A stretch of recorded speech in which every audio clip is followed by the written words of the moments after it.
he's got a good shot. So, you got to be prepped. But I think at the same time, I could tell that there was back pressure, and usually, generally, I'm sure he sort of felt that too coming in. And um, usually when they, see that, generally most of the time they're trying to take a shot. I could sort of tell he was looking shot the whole way once he got control of that puck. And he was skating from a far distance too, so he had a lot of speed. So for me, even generally, that's probably as far out as I'd ever come on a breakaway, whether the puck's coming down through the hash marks in the middle or at a side. So that's probably as far as I would come anyway. And the timing was pretty good. And, I could read that, once he got across this hash mark and made one quick stick handle, he was going to fire it. And, just tried to play as big and patient as I could. And just got a pad on it. So it was really didn't give him a whole lot to shoot at. It was more just proper depth and timing, and it wasn't a big reaction save. It was more of just a read and let the puck hit me type thing. Which is perfect for pro read. Is there anything in his hands that like we talk about reading hands and reading shooters, or does it all just add up immediately in your mind in terms of it becomes instinct? It's not like you're thinking about it, but is there anything you see as you look back at it in slow-mo in terms of where he puts the puck or how he holds it that has you thinking shot? Well, the way he has it still almost on like the way his weight is, it'd be really tough for him to go blocker side on that shot.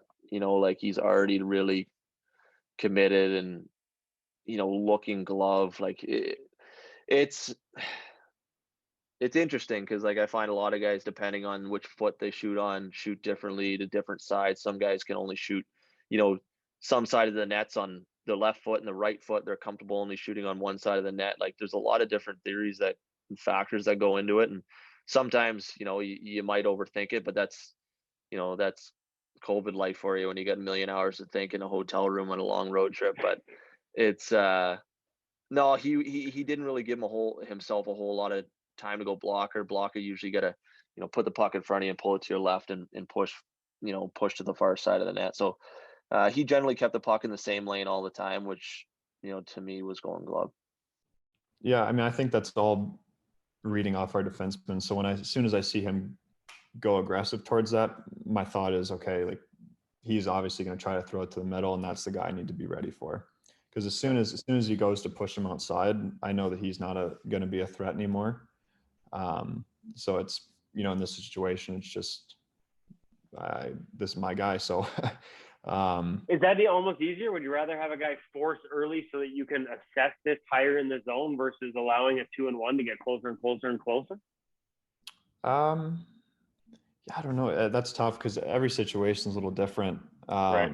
Obviously the more you're able to read, the better position it puts you in, right? If you're kind of left guessing, it's a little bit harder because you have to respect both things. Right. So in this situation, obviously it was nice. Like I know that he's my only threat. I think these plays are tough too. A lot of times when you practice breakaways, it's always, the guy coming straight in from outside the blue line. But the reality is a lot of these plays happen, coming from the boards into the middle or where there's a push before it. And when you do that, I find it's really hard to, get depth and get set. But then after getting set, like have that momentum and patience to play it like a real breakaway. Right. So because you can't come out and retreat with it. You're sort of right. You have to stay home a little bit more. Yeah, it's not quite as comfortable as a straight on breakaway. So yeah, it's tough because a straight on breakaway, like I have kind of my light triggers for like how I want my depth to be. And yeah, I would say this one's just, yeah, I actually like how my depth is, maybe a bit deep, but yeah. Does this change if he's a right shot? Like, would you have to almost respect a one-timer if he's a right shot here? Does the fact he's a lefty, are you more cognizant of him maybe pulling it back the other way? What kind of things go through your mind because it's a left shot in this situation, catching a puck? I think, yeah, I'm not sure if it would make that much just because the pass. Yeah. I don't know if he'd want to one-timer that. I think he'd grab that either way if it was on his backhand. But Yeah, I don't know. Our defenseman, that looks like Sandy, did actually a really good job of kind of forcing him to do something, which again is huge when you're able to read what your guy is doing. If it looks like he's, getting a stick on him and kind of forcing him to make a play, then you know that play is coming. And if a guy's forcing a guy to the outside, and that which guy is your guy. Whereas sometimes I feel like reads can get tough where there's more than one option, obviously, and you have to respect them all. So as soon as he reaches a stick out and stuff, he goes to shoot. Like I know that's what it's going to be. So. What do you like? What you like your position? You like your positioning on this? Is like I said, I picked this because it's a pretty tough play. Also, like patience. Like this puck is coming off his blade, and you haven't committed down yet. Yeah. I like my depth, and I like my hands being forward like that. Okay. Yeah. So I think those plays always feel a little awkward. Getting a breakaway that's not kind of like the perfect setup. Yeah. But I think that's where it's just, you got to battle and make a save that not everything's going to be comfortable. So just got lucky, kind of shot it in me there. So just trust in my positioning, I think. As we see this, is there anything about his hands that give you a cue as to what he's doing, or are you puck focused at this point, or what's I don't know if it's not all that clear, but as he catches it, or are you just waiting for that? Like, is there a point where you can read shot, or are these guys so good you can't overcommit too early to any of it? Yeah, I think ideally you want to, keep an amount of patience with it.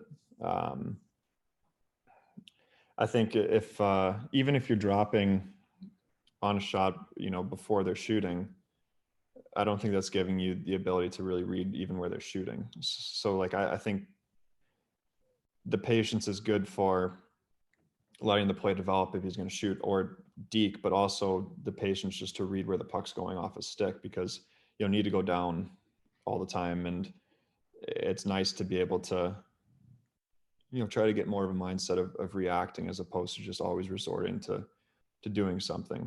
And I think that patience you develop, helps you to read whether or not it's going to be a shot or a deke or a shot or a pass, and trusting that you have the ability to make the save, and trusting that patience that you develop, I think is huge. I paused it here just because we can see the toe touch here. It looks like a butterfly phone back.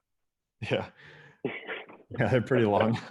I call it my secret hatch. I always get pucks that get caught in there when I like go to make a toe save or something, and the puck's a little wide, and it just hits my skate and just sits right there. And it's really good for like rebound and stuff, because if someone tries a rebound game, someone tries to throw a shot off my pad, it'll always get stuck in that spot. My secret hatch. I love it. I gotta ask them, because we're at this point with no toe caps, because I'm old enough to remember when there were white cowlings on everything and toe caps. You ever felt one of those? Like, I mean, these are the best shooters in the world. Like, you ever felt like, I know you felt them, but have you ever felt it and thought, oh crap? Because we're at this age now where, some of us old guys see it and we're like, really? But the reality is it's so protective. Yeah, I mean, I've definitely felt some off the toe. I mean, thankfully everything stayed okay up to this point. Okay. I haven't had any injuries from it yet. I'll shut up. I'll shut up. Yeah, knock on wood and shut up right now. Sorry. Okay, let's go one more breakaway. This is a little more traditional. I mean, I remember this being hemmed in here last season. Like I can tell, like, I'm a little bit tired. Some straight legs in front of you too. Yeah. So obviously, like, you can't change your game when you're tired. Obviously, you're not going to be, I guess my first read here is like, once it gets to the hash mark, like, you got to get your feet, because he's not going to cycle it. It goes low to high. I'd like to see me kind of explode out there a little bit better, but obviously a little bit tired. End of a ship. Yeah, I mean, I think for me, like, where's the only threat on the ice right now? Like, there's a guy at the point. He's not dangerous. This guy is nowhere near a shooting position. His feet are almost facing his own goal. This guy's getting closed off, and then Patrick Kane is the player that he is. So anytime, there's certain guys in the league where anytime they have the puck on their stick, you got to kind of know what's going on. And as this guy folds through, you have your D coming to pick him up, and then, you're trying to find pockets on the ice that are open and like where breakdowns could occur. So you can see like this is pretty good D zone coverage if you look at it from a system standpoint, but you have to find there's pocket up top here that's open, and then there's the lower pocket on the weak side. And so for me, like the only two spots that there can be a threat are in those two pockets. And so again, you're just reacting at that point, skate to post. And then, like you said, the recovery of getting reset. And then hopefully we get a clear here. But so, I mean, you can see like the two pockets I'm talking about right here, like this one here up high, and then the lower one. Like there's no other space on the ice that can be a threat. So those are the two most dangerous spots. As far as spatial awareness goes, like if this goes low to high, it's fine. There's no one to really cycle it to. And if it does get cycled, everyone's over here. Everyone's going to have to shift. It gives you time. So, I mean, yeah, like the two spots you're looking for, and there's only one guy on that side of the ice. So there's really only one guy to be kind of aware of in that situation, I guess. So you're just trying to, as soon as you see Patrick firing that across, again, early eyes and just trying to make a good post to post push. Yeah. And again, it's early eyes. So, it's low, and anytime you get really below the dot in a situation where it's a long east-west pass, it's got to be skate to post, and then you can kind of adjust from there. If you have time, you can gain depth. If not, like in this situation, I didn't have time to do that. Initially, it looks like obviously a good player. Kevin's a guy that's got a good shot. Yeah, so you gotta respect it. Yeah, so I mean, like when he enters the blue line, you have to take it as almost like a one-on-one shooting moment potentially.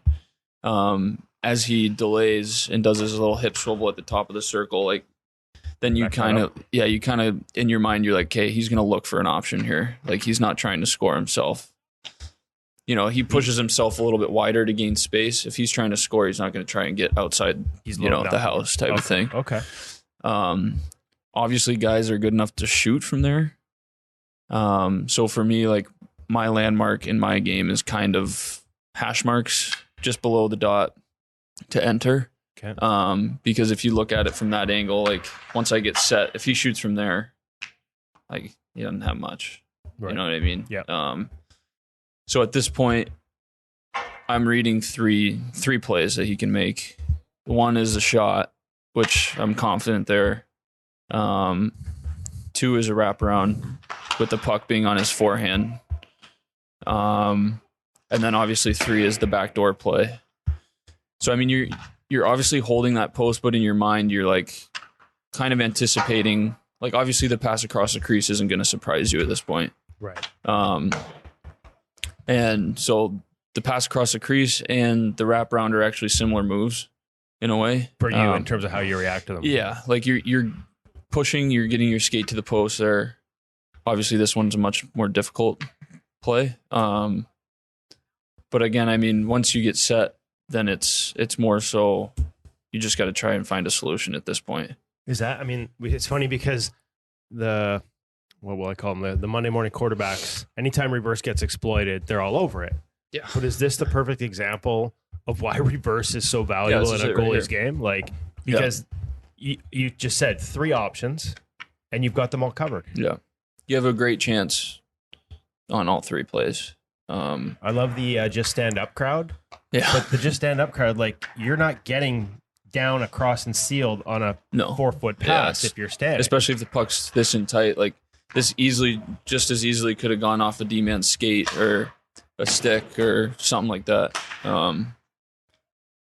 So yeah.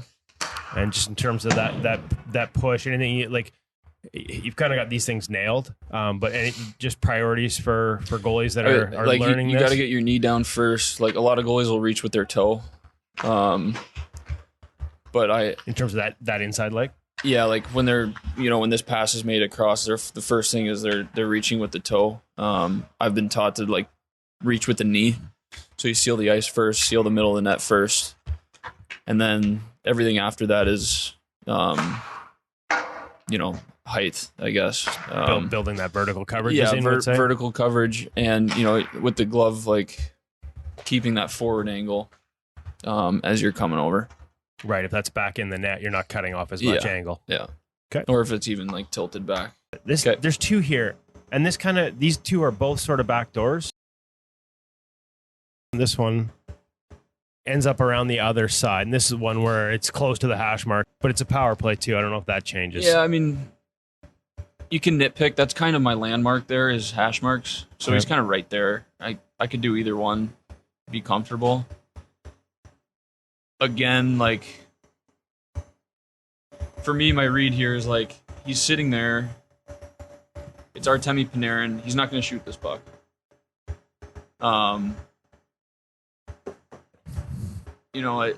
If he goes low to high, I'm fine.